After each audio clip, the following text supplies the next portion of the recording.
Hey, my name is Jamila Moore Pew, soon to be just the Pew. I am age 26. Today's date is May 3rd, 2008. And my location is Sacramento, California. And I am here with Auntie Mildred.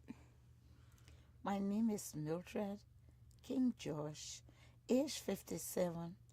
Today is May 3rd, 2008. Location Sacramento, California. And I'm here with my niece, Jamila Pewu. So I really am excited about interviewing you, Auntie Mildred, because I think you have a lot of great stories. Cully always says how you're a great storyteller. So I wanted to start off by asking you to tell me about an early story in your life, particularly about your childhood. Where did you live and what did it look like in Liberia? Well, my early childhood life was so beautiful. My parents had two kids before me, and they died, and I was the third. And after me, the rest lived. We are eight, three girls and five boys. But at age 2, my aunt did not have kids, so my dad took me away from his wife and gave me to his sister to live. And so I lived with my aunt, but like between both families. But I had the most beautiful childhood life. I was brought up in with everything that I needed as a kid, but of all, I was so disciplined. They did not give me an inch of time to do anything that was other than ordinary. So, but I know I had a beautiful childhood. And did you live like in an urban part of Liberia or Well, it's funny. Vacation time, I was in the suburb, and then during the school time, I went up to the interior part where they had a better schooling for me. So, like I did boarding schools most of my life. right? And how has your life been different than what you imagined when you were first growing up? Well, because I kind of use my parents as role model, I think I just went into their footsteps, so it's not anything much different. I went into their footsteps to the extent they had 8 kids and I got 6. So Too I, shy of 8. I, I left 2 to say this is modern day. Nice. So I just wanted to ask you now, because I know we've talked about this before, but I really wanted to ask you about your experience in Liberia and afterwards coming to the U.S. during the Civil War. What was it like for you and your family in the beginning of the war? Well, before the war, we were not rich family, but we lived conveniently. And when the war took place, it met me in America because I was on my vacation. So I got stuck here. But it was kind of hard because lack of communication for the first 10 or 11 months. I did not know where my husband and my kids were. And, things just kind of went off hands for me. But after I got to know where they were, at this time, the American government have given up TPS, which gave us the right to live in America and right and work in any job that we were qualified for. So I had already gotten a job and I was working. So when I got to hear from them, I was in the position to support them. Oh, wow. And where were you at when you heard from them? I was in Rhode Island then. Okay. Never forget that night. So, did you ever think that you wouldn't make it through the war? Well, I never thought so because I was already in the States, but I was kind of afraid for them because they had lived a kind of comfortable life. And during the war, you couldn't get food, you couldn't get milk. My 5 years old son at the time, which is like 20 something now, he had to drink milk like 3, 4 times a day. And we couldn't get those things for them. So I was kind of worried because I didn't know how their life was going to change. But by the grace of God, they made it through. It was not easy. They went many days without food And when they got food, it was not the right food. It was just something to keep them alive, but they still made it through. And so what did you do when you first came here? You said you were working. You were living in Rhode Island. Oh, I worked as a CNA in Rhode Island. What's that? The nursing care, Oh, okay. I worked there. I worked with Bannister. I worked with St. Elizabeth. I worked with another agency. I can't. Life and at then Life and something institute. I work with them, But then for one thing, I always like doing community-based programs with emphasis to women. So I got some women together and we started having this prayer group.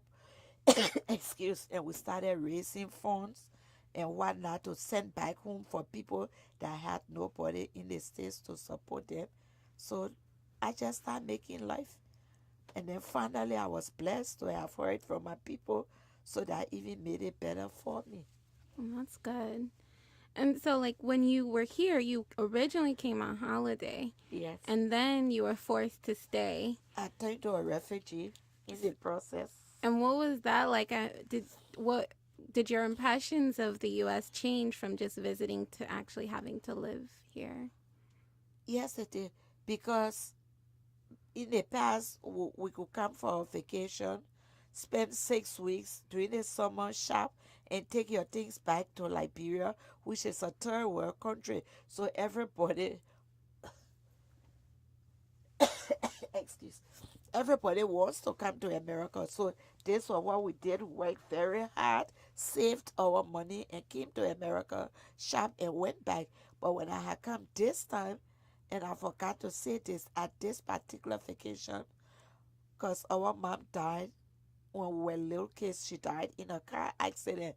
And I helped take care of my brothers and sisters. So my brother James, which is called Uncle Junior, decided that the best he could do to show me appreciation was to get married on my birthday, which is April 21st. So I had to come for that wedding because the war had started, but we didn't think it would escalate to where it went to. So I was brave enough to have left my husband and kids there, and I was on vacation. And then the war broke out, and I couldn't get back. So that's how I managed to stay. For the first 2 or 3 months, I remember my jewelries, my nice things that was there. But then when I heard how people were dying, I was happy for the living ones than the material things. So I started working, and I looked around and knew that if I had life and good health, I could get anything back. So I just got settled in and became so appreciative to the American government for allowing us to have something to do. Wow, so that started off on holiday and then decades later. Yes. And so now you're still here, but you're getting ready to go back home. Yes, I am. Finally going home. And you must be excited. Very excited. But still, I really don't want to leave here because they blessed me. They were a blessing to me, but it's no place like home. That's true. So what will you miss about living in the U.S.? Oh, all the convenient. Taking pay on time.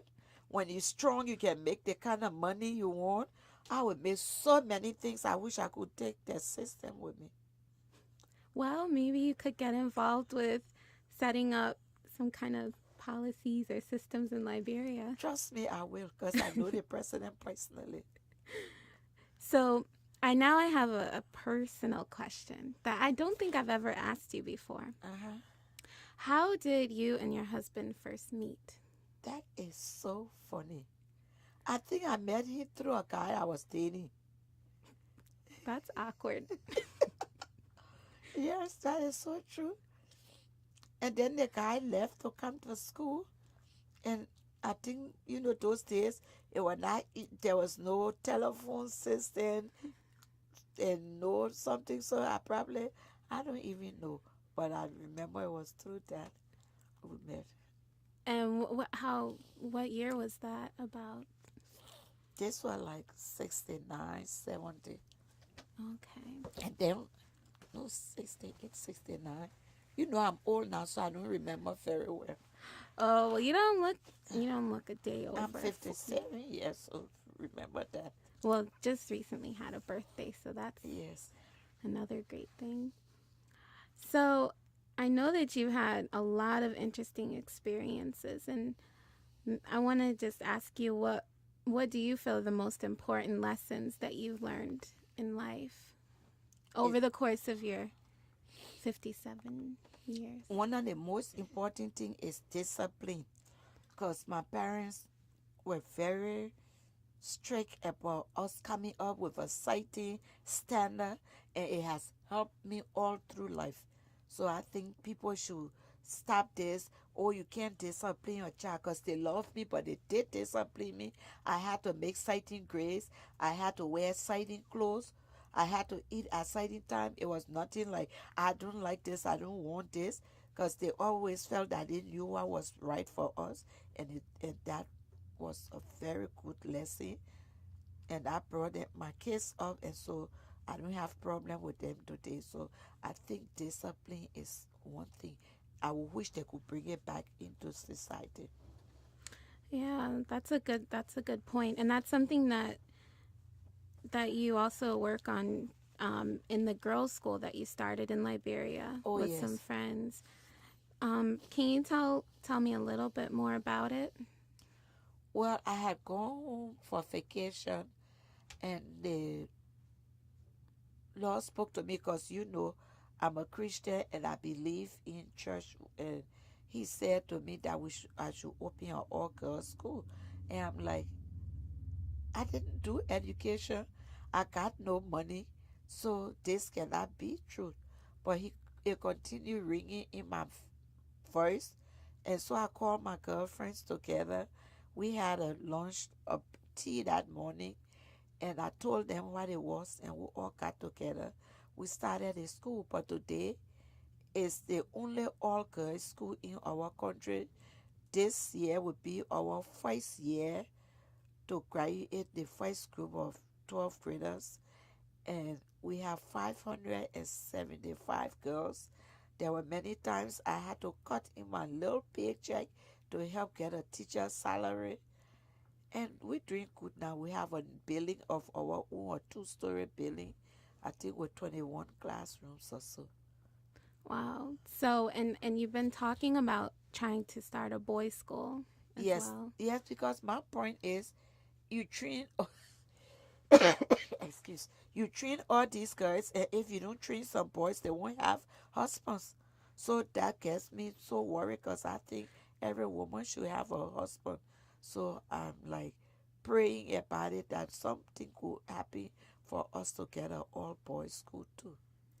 And what are your hopes for the young women and hopefully the young men that attend the schools? My hope is that they all become first Christian, second professional people that will be decent in society, because we had a whole generation into the war. So if we can help these people get educated, they will come back to society and things won't be as it is now.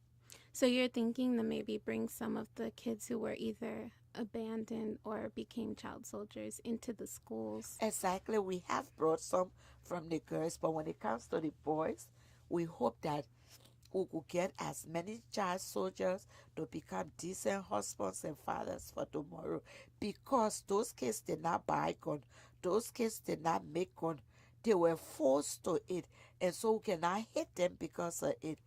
You see, so what we can do is to help them change their life around. Well, I want to help in any way that I can. So you just let me know. Well, I guess I'm thinking about it, and one of the things that strikes me that's really interesting about you is that when Cully and I moved out here, and we knew that you were out here, is that you have this whole world of people that you know. You know just about everybody in Sacramento.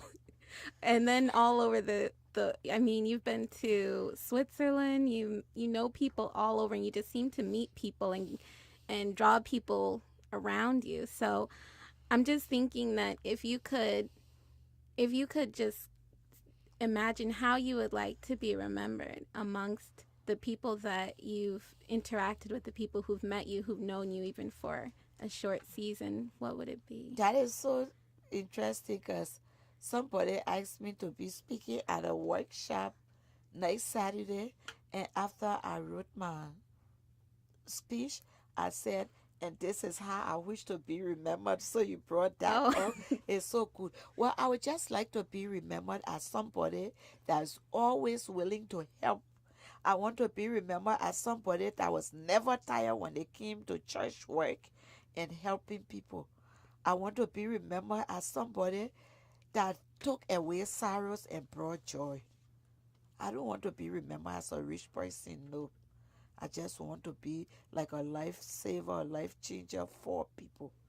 That's how I want to be remembered. great. Well, guess if you have any questions for me or anything that we didn't talk about. I think we're gonna talk about everything because Rachel probably didn't know about the war, and she probably didn't know I was an African. So I'm sure she learned from us today. Oh, yeah, so maybe we should say that you are from West Africa, Liberia, Liberia. yes, I am. Can you tell some more stories about what it was like to grow up there? In Africa. Oh, I'm sorry. I have one question that might relate to that. I Uh-huh. forgot to ask. How did you meet my mother-in-law, Mommy Tammy, and Auntie Joe? That is so interesting. That in our country, anybody about 2 or 3 years older than you have to have a handle to their name. You don't say so, but your mother-in-law, uncle that she lived with as a kid, and my dad had the same law firm. By virtue of them sharing the law firm made us to be one family. Sister Etami and Sister Pauletta were older than I was, so as a result, what they said, I took them for my role model because I had a big sister, right? But she's so quiet. She was like, so Sister Etami was kind of like the sister for me and Sister Pauletta. So that's how I met her. And then Sister and then Joko and I had gotten married newly and were neighbors in our early teens and married and being neighbors. Then we started being friends. And that friendship just grew and grew. And then her mother took sick. And this December 21st day, I was working in the hospital, John F. Kennedy. And we took her to the hospital. And I decided to go and visit her because I was about to go home. I was pregnant, Auntie Choco was pregnant.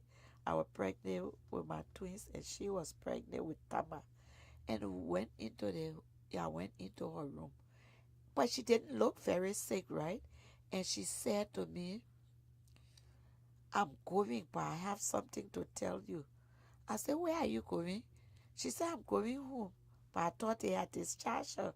I didn't know she was saying she's dying. She said, I don't want no money, no man, no children to come between you and Joko. The same relationship the two of you have right at this moment. Up to your death, I want it to remain like that. And because I'm 7 days older than Joko.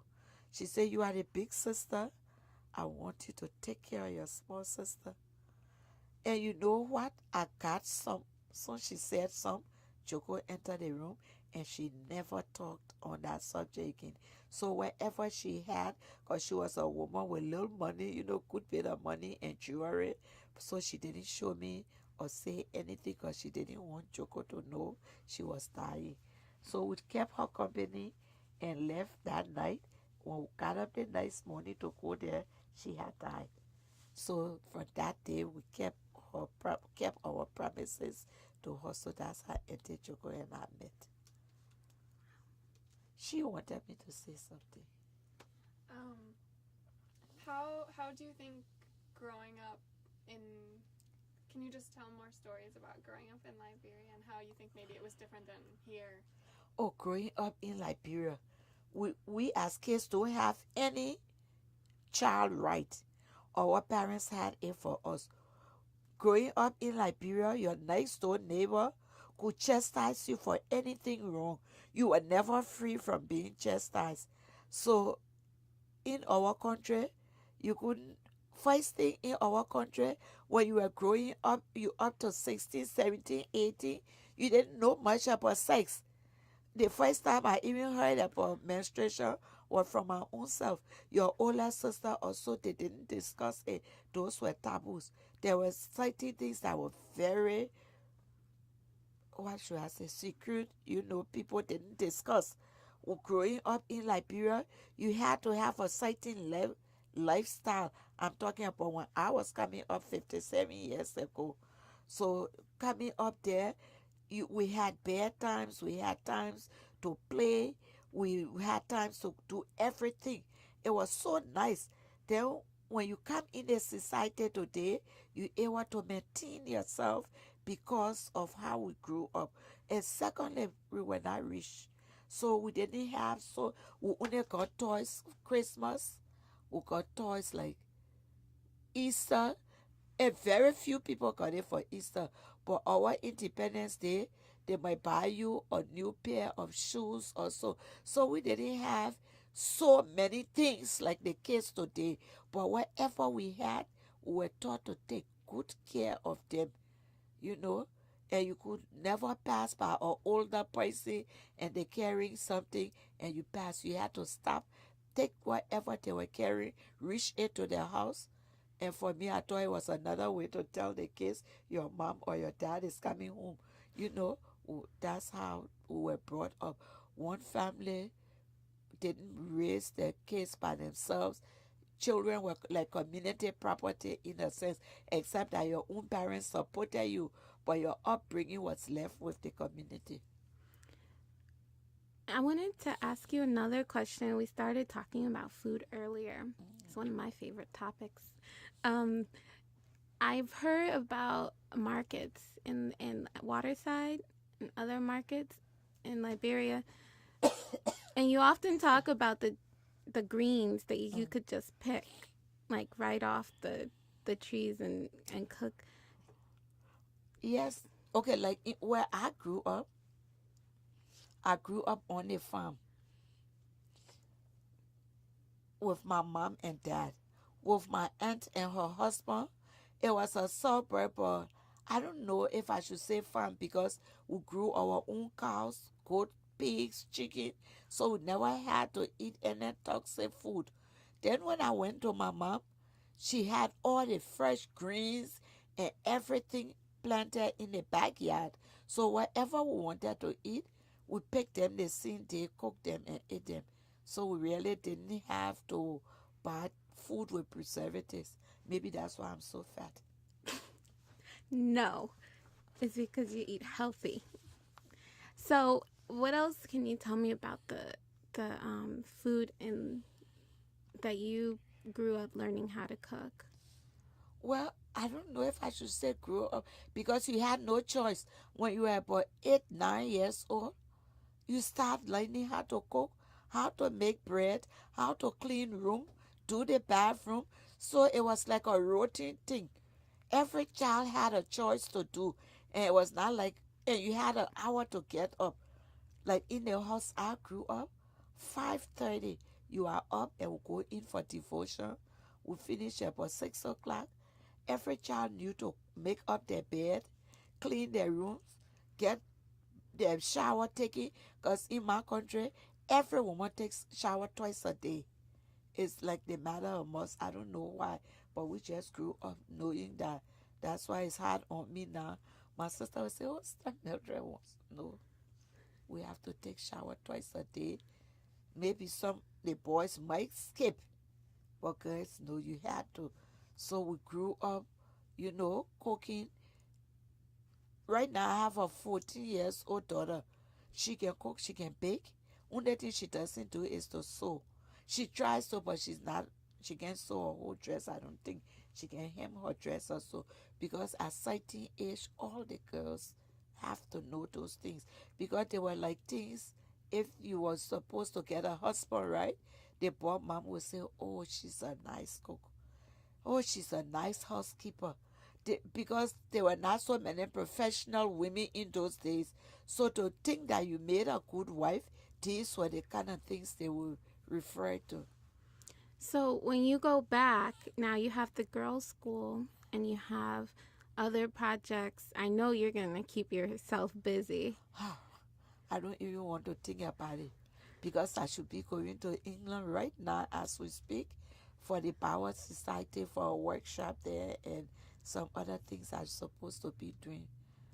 So what other things do you think what other things do you hope to get to accomplish task-wise? Okay, because of the war, most of the girls from age 10 at the time were not privileged to go to school. So they went into the marketplaces and they are selling things. So they cannot read well, they cannot, do academic things.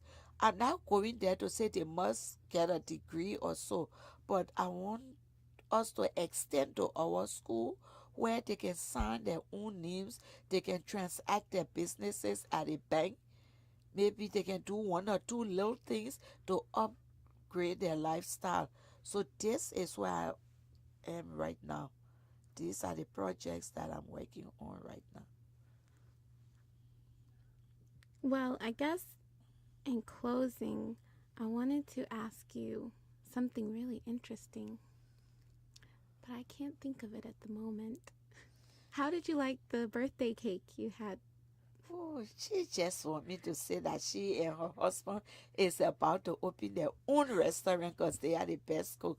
That cake was very nice.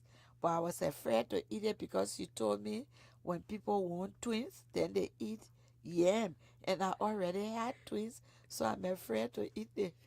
No, I should be eating the yam. I know, I'm just kidding. Yeah, but yeah, it'll hopefully work. But hopefully they'll only let you have twins once.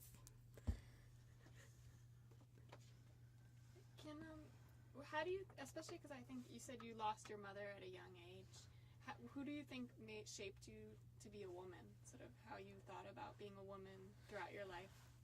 Well, my mother and my aunt did. I had two persons in my life all along. And it was so funny. I kind of love my aunt up to this day. Until when my mom died, each time my aunt cried, then I cried. So my mother, because I think I was 17 when my mother died, right? But the rest of the kids were like from 16 to 5. From 16 years to 5. So when my mom died, I didn't have much shaping to be done because I stepped right in her shoes and started helping with the kids. This was one of the reasons why I didn't pursue going on to college because I needed to be married, have a place for them. And in those days, you could have gone to school. But I was like trying to work, trying to keep the rest of the kids okay. So I decided to be the sacrifice lamb. And what's the name of the aunt who? Her name is Colonel King Reese. She's in Liberia now. She's been here all through the war. She went home in December. She can't wait to see me. She moved back. Yes. Nice.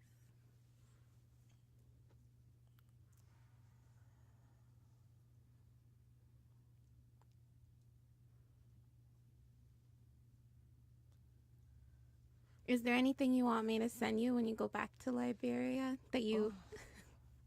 I want you to send me everything, but especially my perfumes. Oh, now that's a little pricey. No. What kind?